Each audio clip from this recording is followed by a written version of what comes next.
ጋይስ ለማመን የሚከብድ ነገር ተፈጥሯል። ይሄ ነገር እውነት ነው ወይስ አይኔ ነው ወይስ ምንድን ነው? ተመስገን ብላ እንግዲህ ሄርሜላ የሆነ ግብድዬ ፎቶ በአበባ እየተሞላ ፖስት አድርጋለች።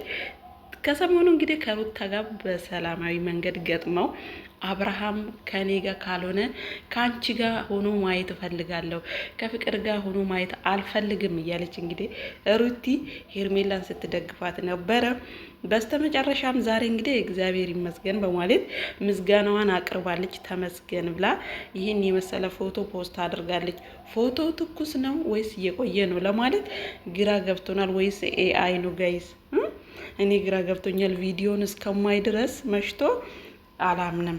ግን ይሄን ፎቶ ይሄ ኬፕ ያጠለቀ ሰሞን አብርሃም ጸጉሩን ቁጥጥር የተሰራ ሰሞን ይመስለኛል። እና እንዴት ነው ነገሩ ጋይስ? ያወዘጋግባል ማለት ነው።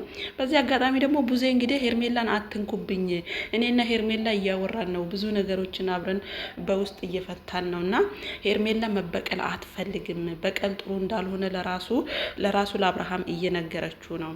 አንተ ደግሞ ወንድሟን ሄደህ ማግኘት አልነበረብህም በማለት እንግዲህ ዴቭን ተቆጥተዋለች።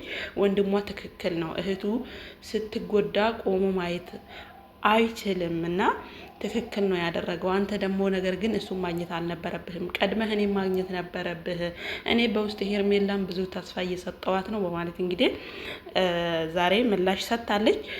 አጅሪትም እንግዲህ ዛሬም ተመስገን ብላ ፎቶ ፖስት አድርጋለች፣ የምስጋና ፎቶ ማለት ነው ጋይስ።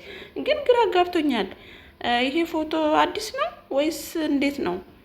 ጋይስ እኮ ጊዜ እኮ ቴክኖሎጂ እኮ በጣም ግራ አጋብቶናል እና እስከሚመሽ ቸኩያለሁ እውነት ለመናገር። እናንተስ እስቲ